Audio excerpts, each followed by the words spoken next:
Sticky Man never believed in ghosts, curses, or things that couldn't be explained. He believed in logic, rent prices, and being cheap. That's how he ended up buying a house that no one else would touch. It was a tall, thin, three-story house on the edge of a small Ohio town. Everyone called it the Narrow House because every room felt like a hallway. But it was dirt cheap, and for Sticky Man, that was reason enough. When he signed the papers, the old real estate agent said something odd. "We don't sell this house. It sells itself." Sticky Man laughed and moved in the same evening. The house was cold. Not winter cold, dead place cold. Sticky Man dragged a mattress upstairs to the second floor. He tried to sleep. Around 1:12 a.m., he woke up to a sound. Clack, clack, clack, like someone tapping on wood. He thought maybe a shutter was loose. But then he located the noise. It was the stairs. The tapping traveled up the steps, one at a time. Slow, rhythmic, patient. Sticky Man sat up, listening. When the sound reached the second-floor landing, it stopped. He waited. Then, creak, the wooden board outside his bedroom door bent under weight. Sticky Man sprinted to the door, locked it, shoved a chair under the knob, and listened to the silence. He barely slept. Mantelpiece clock, second night, the contract. The tapping didn't happen this time. Instead, Sticky Man woke up because someone, or something, whispered his name. Not loudly, not violently, just like someone trying to get attention. Sticky. Sticky Man sat up so fast he hit his head. He grabbed his phone flashlight and scanned the room. Empty. But something new was on his floor. A piece of paper. Yellow, old, edges burned. He picked it up. Handwritten in neat black ink. One body for one home. Payment due upon occupancy. Sticky Man said out loud to no one. Very funny. I don't do jokes. But when he flipped the paper over, his blood went cold.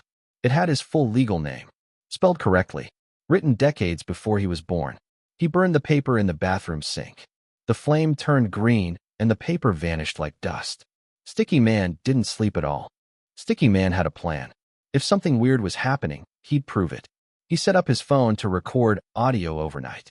When he checked the file in the morning, he expected silence.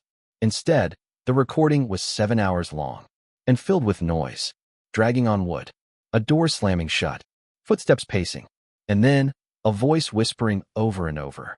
At 3:13 a.m., payment overdue. At 4:26 a.m., no escape. And worst of all, at 5:02 a.m., the voice wasn't whispering near the phone. It spoke directly into the microphone. Sticky, you're already home. Sticky Man deleted the file. But deleting it didn't help. Because the next night, the voices didn't wait until he was sleeping. Flashlight, fourth night, the attic. Around midnight, Sticky Man's phone buzzed. Unknown number. He answered. Hello. Silence. Then breathing. Slow. Heavy. Like lungs filled with water. Sticky Man hung up.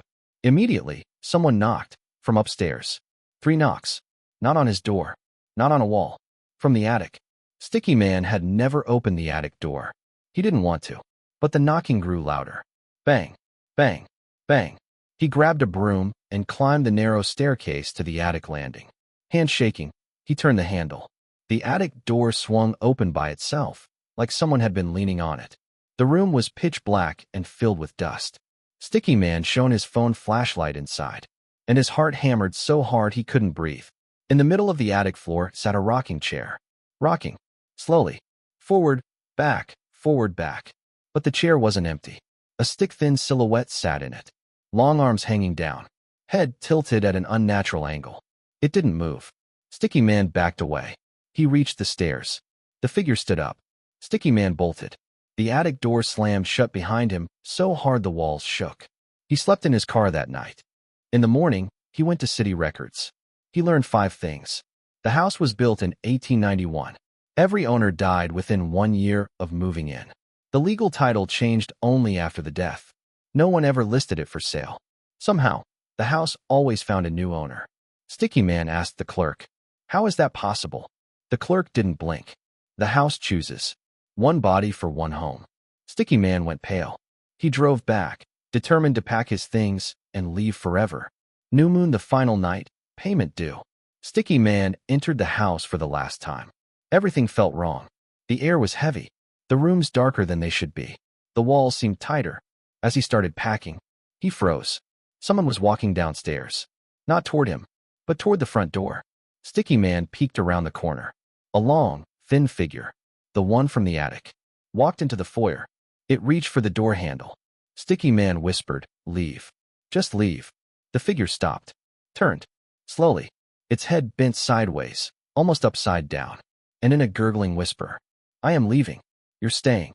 The front door opened, but Sticky Man's bedroom door upstairs slammed shut. He ran up, grabbed the knob. Locked. A cold voice whispered right behind him, "Payment received." Sticky Man fell to the floor. Everything went black. Sunrise after. 2 months later, the house went up for sale. No listing, no agent, just an open door and a sign that read, "For sale, cheap." A young woman pulled up in her car. She peeked inside and smiled. Nice place. The house seemed to sigh with relief, because Sticky Man was still inside. Part of the walls, part of the floors, part of the tapping on every stair.